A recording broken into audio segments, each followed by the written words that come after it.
Hello guys, आज हम discuss करेंगे मॉडल पेपर सेट 1 जो कि परीक्षा बोर्ड में दिया हुआ आप लोगों को। अच्छा, इसमें जितने भी ऑब्जेक्टिव टाइप क्वेश्चन है हम उनको सॉल्व करेंगे और सिर्फ इंग्लिश मीडियम वाले नहीं बल्कि हिंदी माध्यम वाले बच्चों के लिए भी काफ़ी कुछ है आज के वीडियो में। जितने भी MCQs है हर एक टॉपिक से डिफरेंट टाइप के, तो उनको कैसे आपको सॉल्व करना है मैं आपको बताऊंगा। आपको राइट साइड में क्वेश्चंस मिल जाएगा और उसका डिस्क्रिप्शन में अभी इधर से फिनिश करके और सही ऑप्शन पे आपको कैसे टिक करना है, मतलब सारी चीज़ें आप लोगों को बहुत अच्छे से मैं एक्सप्लेन करूंगा। फिल इन द ब्लैंक्स और इवन वन वर्ड्स भी हम लोग ट्राई करेंगे। ओके, मिनिमम टाइम में फिनिश करें तो काफ़ी इंपॉर्टेंट ये वीडियो होता है। ठीक है, हम लोग स्टार्ट करते हैं। पहला क्वेश्चन है हमारे पास। बेटा हिंदी माध्यम वाले बच्चे थोड़ा सा कुछ चीज़ें मैनेज कर सकते हैं, जैसे नंबर को संख्याएं कहते हैं, आप लोग बहुत अच्छे से जानते हैं, है ना। मोबाइल नंबर संख्या है वो मैनेज कर लेना आप लोग, वहाँ पे संख्या है, कोई कुछ नहीं बोलता। देखिए इधर पहला क्वेश्चन था, if the product of two numbers is 32 and LCM is 8। दो नंबर जिसका प्रोडक्ट आपको गिवन है 32 and LCM of these number is 8, you have to find HCF। ये आपको फाइंड करना, क्लियर हो। हिंदी माध्यम वाले बच्चों के उसमें क्वेश्चन है कि दो संख्याओं का गुणनफल है 32 और उन संख्याओं का लघुत्तम समापवर्तक 8 है, तो आपको फाइंड करना महत्तम समापवर्तक। ठीक है, इसके लिए बहुत फॉर्मूला भी पॉपुलर है, HCF into LCM equal to product of numbers. ठीक है, या फिर हम बोल सकते हैं लघुत्तम समापवर्तक इंटू महत्तम समापवर्तक इक्वल संख्याओं का गुणनफल। ठीक है, क्वेश्चन में देखिएगा LCM आपको गिवन है 8, HCF आप x मान लीजिएगा और यहाँ आपका प्रोडक्ट है 32, तो x इक्वल टू हो जाएगा 32 by 8 that is 4। Okay, and first वाले ऑप्शन में आपको 4 मिला है। देखो स्टार्टिंग शुरुआती अगर ऐसी हो कि पहला ऑप्शन ही सही चला जाए तो टाइम हमारा बचता है, दूसरे तीसरे देखने की जरूरत नहीं है, बहुत इजी है। और मुझे जहाँ तक पता है कि जिस टाइप से इस बार रिड्यूस भी हुआ है टॉपिक, काफ़ी चीज़ें रिड्यूस हुई है, तो ऑब्जेक्टिव अगर बनता है इस चैप्टर से तो डेफिनेटली इस फॉर्मूले का काफ़ी ज़्यादा रोल रहेगा। तो बिल्कुल बेटा माइंड सेटअप करके रखे कि इसको तो नहीं छोड़ना, और अगर यकीन ना आए ना तो आगे वाले क्वेश्चन देखना, जितने भी ऑब्जेक्टिव हर एक सेट में इससे रिलेटेड क्वेश्चन तो मिलेगा। एक ही चीज़ें, दो नंबर दिए रहेंगे, LCM दिया रहेगा, तीसरा HCF फाइंड करना रहेगा, या दोनों नंबर का प्रोडक्ट भी दिया रहेगा। ठीक है, अगले क्वेश्चन की तरफ आगे बढ़ते हैं। अच्छा, जो कि ग्राफिकल मेथड का है, जिसका कोई रोल नहीं रह जाता है मेरे हिसाब से, क्योंकि वो रिड्यूस भी हो चुका है। फिर नेक्स्ट क्वेश्चन है, linear polynomial will have how many zeros. अगर किसी इक्वेशन की जो वैल्यू किसी इक्वेशन में वेरिएबल की डिग्री अगर 1 है तो वो लीनियर इक्वेशन होती है, ये तो हमें बहुत अच्छे से पता है। क्वेश्चन क्या है, अ लीनियर पॉलिनोमियल। ठीक है, लीनियर पॉलिनोमियल लिख देता हूँ मैं, x equal to 5 linear polynomial है। अच्छा, उसने ऐसा भी नहीं बोला कि लीनियर पॉलिनोमियल 2 वेरिएबल्स ओनली, तो ऑब्वियसली बात है 1 वेरिएबल में होगा। अब एक बात बताइए, कोई भी इक्वेशन अगर इस तरीके से लिखी है तो यहाँ पे x की कितनी वैल्यू हो सकती है, एक ही हो सकती है ना। लीनियर पॉलिनोमियल मतलब जिसकी डिग्री 1 हो और वेरिएबल भी एक ही हो, तो उसका सॉल्यूशन भी क्या आ सकता है, एक ही आ सकता है। ठीक है, तो लीनियर वेरिएबल में जीरोस की संख्या एक ही होती है। हाँ ठीक है, हाँ ऐसा कुछ हो सकता है कि उन्होंने बोला हो कि linear equation in 2 variables, then x plus Y equal to something जो भी होगा 20 लाइक दिस। ओके, तो यहाँ पे 2 वैल्यूज मिलेगी बेटा, आप हमेशा ध्यान रखना कि किसी भी लीनियर इक्वेशन में कितने जीरोस होंगे, तो 1, क्योंकि वहां पे क्या मेंशन नहीं है कि 2 वेरिएबल है, एक है या 3 है, क्लियर हो। अगर उन्होंने सिर्फ लीनियर इक्वेशन बोला मतलब एक ही वेरिएबल है और वहां पे जीरोस भी एक ही होगा। ठीक है, नेक्स्ट क्वेश्चन है, in linear equation, 2 linear equation यहाँ पे गिवन है, if x equal to then value of y। मुझे नहीं लगता है कि इससे आसान कोई क्वेश्चन होगा। इस पूरे यूनिवर्स में सबसे इजी क्वेश्चन ये लग रहा है। ठीक है, अगर आप दूसरे प्लेनेट से हो तो मुझे नहीं पता, हमारे प्लेनेट का सबसे इजी क्वेश्चन यही है। देखिएगा इधर 2x plus 4y minus 12 equal to 0, ये इक्वेशन है, and you have to find value at x equal to 2। Okay, आपको बताना है कि एक लीनियर पॉलिनोमियल है, एक रेखीय समीकरण है, और जिसमें y की वैल्यू आपको ज्ञात करना है जब x आपको दिया हुआ है। ठीक है, x की वैल्यू बस पुट करना है, वैल्यू 2, x के प्लेस पे आप 2 पुट करेंगे, 4y minus 12 equal to 0, then 2 2 ज़ा 4 plus 4y minus 12 equal to 0। अच्छा, 4 और माइनस 12 मतलब मिलेगा आपको -8 इक्वल टू 0, और 4y इक्वल टू +8, और y की वैल्यू हो जाएगी बेटा 8/4 दैट मीन्स 2।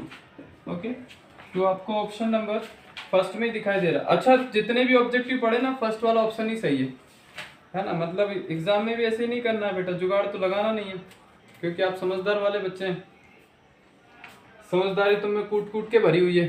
ठीक है, अगले क्वेश्चन पे और थोड़ा समझदार बनते हैं। बच्चे सोच रहे होंगे सर बेइज्जती के साथ इज्जत दिए जा रहे हैं। बेटा सम्मान ही अपमान भी सम्मान के लायक ही होता है। देखिएगा next question, the 10th term by an AP की बने जिसकी 10th टर्म क्या होगी। ठीक है, पहले तो आपको बताना है कि 10th टर्म सर फाइंड करना है, और एपी आपको गिवन है 10 7 4 10 7 4 सो ऑन। ठीक है, अरिथमेटिक प्रोग्रेशंस में हम लोगों ने पढ़ा है कि किसी भी n टर्म्स को कैसे निकालते बेटा, t n equal to a plus n minus 1 into d. A होती फर्स्ट टर्म, डी होता कॉमन डिफरेंस, और एन होता नंबर ऑफ टर्म्स। देखो इस एपी में हम लोग कैसे चेक करेंगे इसको, फटाफट देखिएगा। हाँ, ए की वैल्यू है 10, ओके, डी कितना होता है सर, डी होता है T2 माइनस T1, ऐसे हम कर सकते हैं। तो 7 माइनस 10 जो कि हमारे पास है -3, सर -3 मिल चुका है इधर, और ए की वैल्यू हमारे पास है, और कौन सी टर्म है फाइंड करना, 10th टर्म। तो मैं लिखूंगा a plus 10 minus 1 into D, जो कि T10, a कितना है 10 प्लस 10 माइनस 1 9, और डी की वैल्यू -3, तो 10 9 3 27, जो कि आपको मिलेगा -17। अच्छा, -17। अब देखो लास्ट वाला ऑप्शन इसका सही है। ठीक है, बहुत इजीली आप लोग इसे कर सकते हैं ना। तो हमारे पहले एमसीक्यूज तो खत्म होते हैं, फिल इन द ब्लैंक्स की तरफ आगे बढ़ते हैं। क्लियर,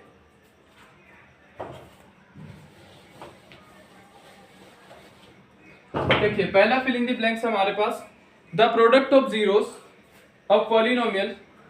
अच्छा, प्रोडक्ट ऑफ जीरोस और पॉलिनोमियल दिया है x² bx plus c equal to 0। ये एक पॉलिनोमियल है, क्वाड्रेटिक पॉलिनोमियल, और हमने इसमें पढ़ा भी है product of zero is always equal to c upon a, and sum of zeros is equal to minus b upon a. अच्छा सर, प्रोडक्ट ऑफ जीरोस इस पॉलिनोमियल का क्या होगा, सी अपॉन ए होगा, मतलब फिल इन द ब्लैंक्स में आप लिखेंगे सी अपॉन ए। ठीक है, बहुत आसान क्वेश्चन था। ठीक है, हाँ, वज्र गुणन या क्रॉस मल्टीप्लिकेशन मेथड में सबसे जो पॉपुलर है, पहला यूनिक सॉल्यूशन जो हमारे माइंड में सबसे बड़ी परेशानी क्रिएट करता है, यूनिक सॉल्यूशन की क्या कंडीशन है sir, a1 upon a2 not equal to b1 upon b2। अगर कोई क्वाड्रेटिक इक्वेशन, सॉरी, अगर कोई इक्वेशन, दो लीनियर इक्वेशन इस कंडीशन को सेटिस्फाई करती है तो हम बोलते हैं कि उसका यूनिक सॉल्यूशन होगा। हिंदी माध्यम वाले सुने, अगर दो समीकरण, दो रेखीय समीकरण इस कंडीशन को या इस स्थिति को सेटिस्फाई करते हैं, सेटिस्फाई समझ लेना, तुम लोग बहुत समझदार हो, सेटिस्फाई करते हैं तो हम बोल सकते हैं कि इसका अद्वितीय हल होगा। काम की बात तो होगी, कौन सा हल होगा, अद्वितीय हल होगा। अगर कोई समीकरण इस कंडीशन को सेटिस्फाई करता है तो उसका अद्वितीय हल होगा। ओके, तो देखिए फिल इन द ब्लैंक्स क्या है, if a1 upon a2 not equal to b1 upon b2 the solution of linear pen या लीनियर इक्वेशन। अगर a1 upon a2 not equal to b1 upon b2 है तो उस linear equation का solution कैसा होगा, यूनिक सॉल्यूशन होगा, obviously बात है। ठीक है, आई होप आपको बहुत अच्छे से क्लियर होगा ये। नेक्स्ट है b² minus 4ac equal to 0, then both roots of quadratic equation will be. सबसे पॉपुलर क्वेश्चन है ये भी। अगर बेटा किसी का डिस्क्रिमिनेंट 0 हो, है ना, ये डिस्क्रिमिनेंट ही होता है। अगर किसी इक्वेशन के डिस्क्रिमिनेंट 0 है मतलब उसके इक्वल रूट्स आपको मिलेंगे, 2 इक्वल रूट्स आपको मिलेंगे। ओके, अच्छे से समझ में आया होगा। नेक्स्ट देखिएगा, the difference of two consecutive term of an AP. बताओ, कॉन्जिक्यूटिव टर्म मतलब पहली टर्म, ये दूसरी टर्म, ये एपी है बेटा ना, ये दूसरी टर्म है, ये तीसरी टर्म है। दो कॉन्जिक्यूटिव टर्म का डिफरेंस मतलब a2 माइनस a1 या फिर a3 माइनस a2 या फिर a4 माइनस a3, ये सभी कहलाते हैं बेटा डी के इक्वल होते हैं, जिसे हमने कॉमन डिफरेंस नाम दिया था। क्या बोलते हैं? Common difference. एपी में हर एक टर्म में एक डिफरेंस देखने को मिलता है, उसे कॉमन डिफरेंस कहते हैं। तो क्वेश्चन क्या था? The difference of two consecutive terms of an AP is called common difference. Hindi माध्यम वाले सुनेंगे बेटा। अच्छा, डिस्क्रिमिनेंट वाला भी उनके लिए रह गया था, तो उनको बता देता हूँ कि अगर विविक्त कर की वैल्यू 0 हो जाए तो बता सकते हैं कि दो समान रूट्स वहाँ होंगे। समान रूट्स को हल बोलते हैं, जीरोस बोलते हैं, वो आप लोग देखिएगा। दो समान रूट्स होंगे, मूल होंगे, सॉरी, ठीक है, ये भी आ जाता है हिंदी में। दो समान मूल होंगे अगर विविक्त कर की वैल्यू 0 है तो। अगले क्वेश्चन को जरा समझना आप लोग। दो क्रमागत टर्म्स को बोलते हैं, हाँ टर्म्स को टर्म ही बोलेंगे। दो क्रमागत संख्या, जो क्रमागत टर्म होगी उनका जो अंतर होगा वो क्या कहलाता है? उसे बोलते हैं सार्व अंतर। तो फिल इन द ब्लैंक्स में आके मिलेगा आपको सार्व अंतर, ठीक है। ऑल कॉन्ग्रुएंट पॉलीमर आर, जितने भी कॉन्ग्रुएंट ट्राइंगल होंगे सभी सिमिलर होते हैं, सभी सिमिलर होते हैं, ठीक है। और हमेशा बोल सकते हैं जितने भी कॉन्ग्रुएंट पार्ट होते हैं उनके सभी करस्पॉन्डिंग पार्ट भी इवन इक्वली होते हैं, ठीक। अब देखिएगा हम लोगों के पास, अच्छा ये तो सब हो गया। The intersection point of X axis and Y axis. देखो वैसे तो मुझे नहीं लगता कि ग्राफिकल पोर्शन से कोई ऐसा टॉपिक बनता है, लेकिन अगर ये भी नहीं आता तो जिंदगी खत्म है ना। ये वाई एक्सिस है, एक्स एक्सिस, जहाँ इंटरसेक्ट करते क्या कहते हैं गलती से ओरिजिन बोलते हैं बेटा। ओरिजिन होता है मूल बिंदु, जहाँ से सब प्रारंभ होता है ना। तो ओरिजिन को तो जानते हैं, that is the intersecting point of the X axis and Y axis, okay. So even जहां भी एक्स एक्सिस वाई एक्सिस एक दूसरे को इंटरसेक्ट करते हैं, है ना, वहां पे उसे ओरिजिन कहा जाता है उस पॉइंट को, ठीक है। और हिंदी माध्यम वालों के लिए मूल बिंदु जैसा कुछ शब्द है ना, और मूल बिंदु होता ही है, ओरिजिन को हिंदी में मूल बिंदु ही कहते हैं, ठीक है। अगला जो है match the column. Match the column में हम पहुंचते हैं तो ट्रिगो हमारे माइंड में दौड़ने लगता है, त्रिकोणमिति फलन।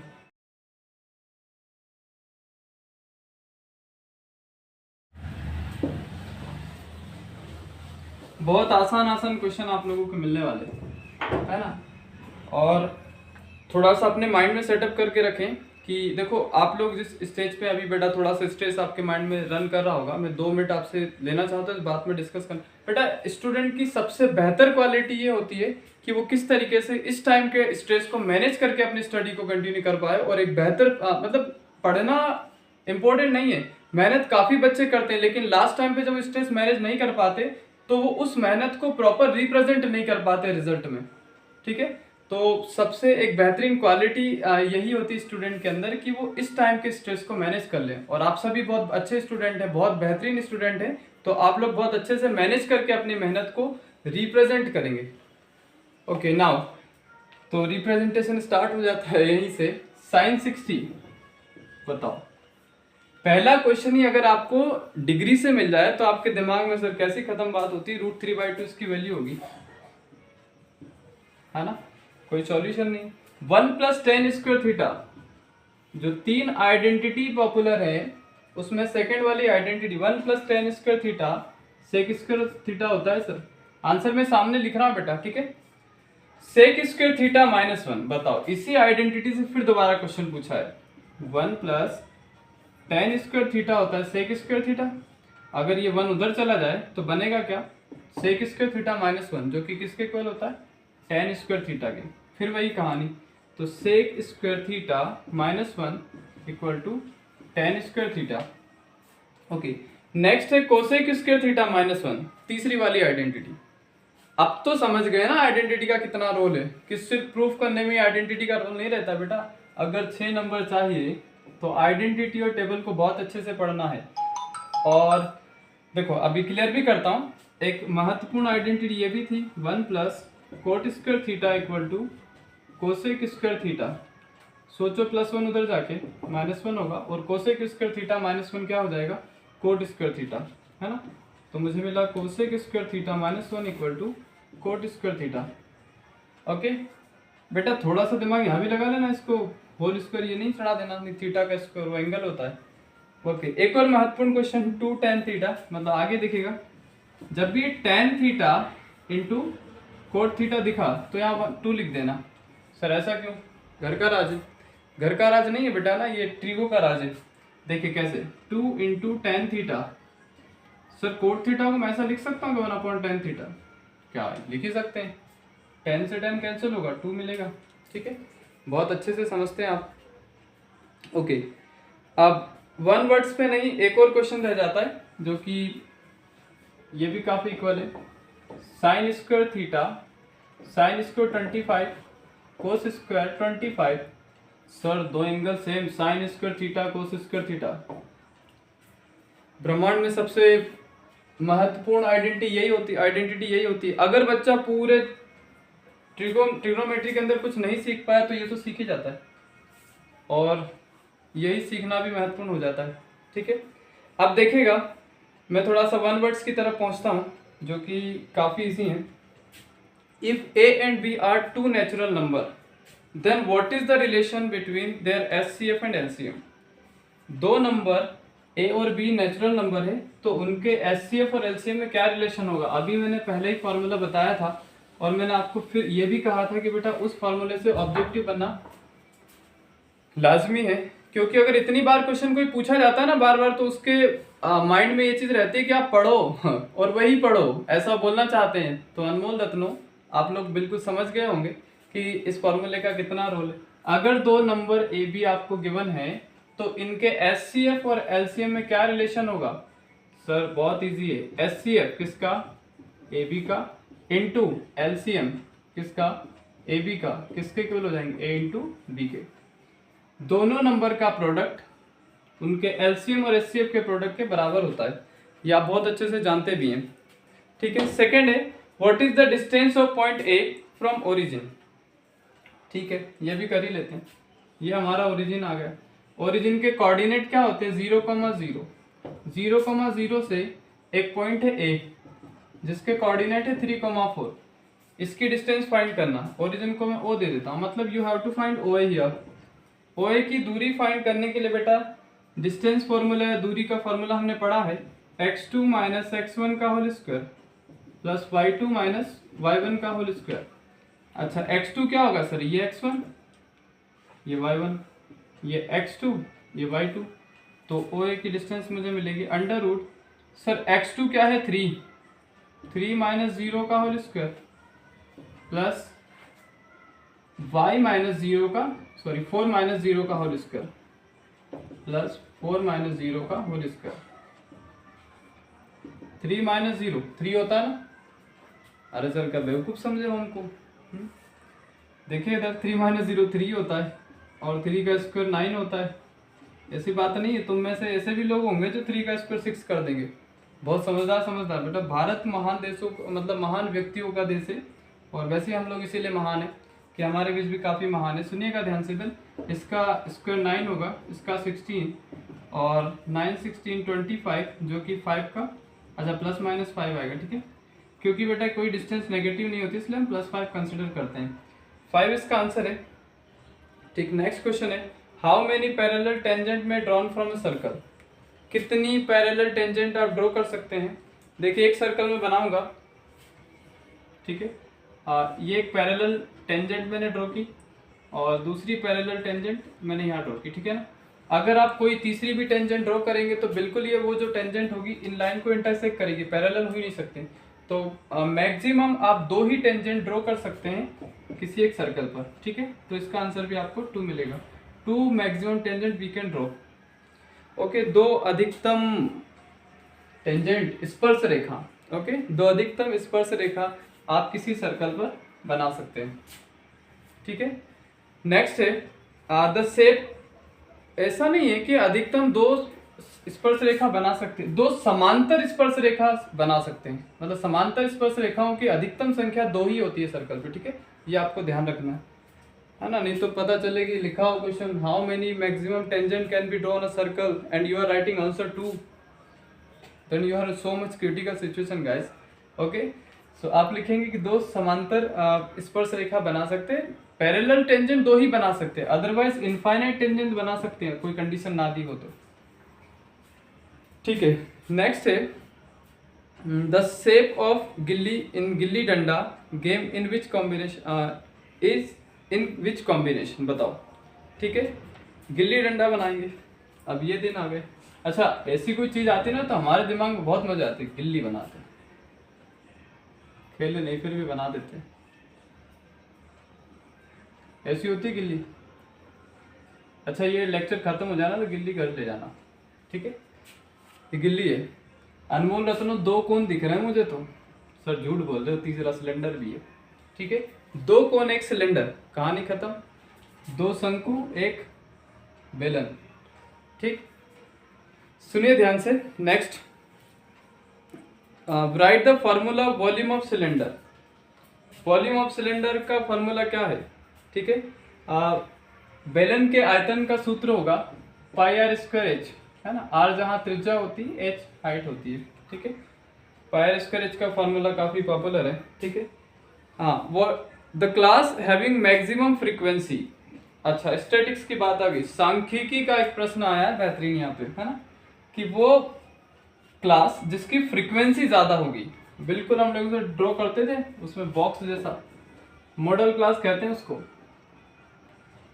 है ना। हिंदी माध्यम वाले यहाँ थोड़ा एडजस्ट करना, है ना, कि मॉडल क्लास को क्या बोलते हैं। शायद नहीं, बिल्कुल आप लोग चेक कर लीजिएगा मॉडल क्लास को क्या बोलते हैं बेटा, या फिर हम ही बता देंगे अभी 1 सेकंड के अंदर चेक करके। मॉडल क्लास को बोलते हैं बहुलक वर्ग, ठीक है। बहुलक वर्ग इसका आंसर होगा। आगे देखिएगा लास्ट इसका है, what is the probability impossible event हो। आपको पता है प्रोबेबिलिटी होती क्या एक्चुअल में? प्रोबेबिलिटी होती है चांस को फ्रैक्शन में बताना। हम लोग जिसको परसेंट में बताना, 50% चांस है कि तुम लोग पास हो जाओगे, है ना। हालांकि मैं इसको 90 बनाने की कोशिश करूंगा अगर आप हमसे जुड़े रहे तो। 90% मतलब ये है चांस परसेंट में, अगर आप इसी को फ्रैक्शन में लिख दो ना तो यही बन जाती है प्रोबेबिलिटी 9/10। और जो इम्पॉसिबल हो उसके 0% चांस हो, 0 प्रोबेबिलिटी। ओके, आई होप आपको बहुत अच्छे से समझ में आया होगा। हाँ, ट्रू फॉल्स पे पहुंचते हैं। Every natural number can be expressed as a product of prime number, बिल्कुल लिख सकते हैं, कोई शक नहीं। किसी भी नंबर को आप प्राइम फैक्टर के प्रोडक्ट के उसमें लिख सकते हैं, जैसे लिखा 6, 2 × 3 लिख सकते हैं। ओके, 1 मत लिख देना, 1 प्राइम नंबर नहीं होता है, ठीक है, माथे आ जाओ वरना, ठीक है। और दूसरा है a line intersecting a circle in 2 points is called second, बिल्कुल इसमें सेकेंड लिखा है ना, सेकेंड होता है वैसे वो, है ना। 2 लाइन मतलब एक लाइन जो 2 पॉइंट पर इंटरसेक्ट करते हैं उसे सेकेंड कहा जाता है। हाँ, थर्ड वाला the circumference of circle of radius R. बेटा सर्कमफेरेंस है ना, 2πr फॉर्मूला होता है, ऐसा वो बोल रहा है तो सही बोल रहा है। सर्कमफेरेंस को शायद वृत्त की परिधि कहते हैं ना, तो वृत्त की परिधि का फॉर्मूला 2πr होता है, जहां पे r उसकी त्रिज्या होती है सर्कल की, ठीक है। A leap year is 52 weeks, है ना। लीप ईयर में 52 वीक्स होते हैं क्या? बिल्कुल होते हैं, नहीं होते, 53 हो जाते हैं, 52। अच्छा, प्रोबेबिलिटी आपने पढ़ा भी होगा शायद लीप ईयर में, ठीक है। लीप ईयर में 52 वीक नहीं होते। इसमें कुछ ट्रू फॉल्स में थोड़ा सा गड़बड़ हुआ बेटा। परीक्षा वो जिसके पास है इंग्लिश मीडियम वाले बच्चे, है ना, 4th वाला फॉल्स है, और शायद इसमें कुछ ट्रू वगैरह लिखा है तो फॉल्स ही है वो, उसमें 52 वीक लिखा है जो कि गलत है। नेक्स्ट है the formula of mean of data, जो परीक्षा बोर्ड में फॉर्मूला दिया L plus summation of FI/UI divided by FI into H, ठीक है, ये भी फॉल्स है। द 6th वाला देखेंगे the formula of length of arc, ठीक है बेटा। लेंथ ऑफ आर्क निकालने वाला formula theta into 360 into 2πr, जो कि सही है, क्लियर हुआ। तो लास्ट वाला ऑप्शन भी आपका सही होता है। ये हमारा पहला सेट कंप्लीट होता है। और यहाँ से शायद आप लोगों को सारी चीज़ें समझ में आई होगी, ऐसी मैं उम्मीद करता हूँ। अगर आप लोगों की थोड़ी भी हेल्प कर पाए तो लाइक और सब्सक्राइब प्लीज़ ज़रूर करें। Thank you.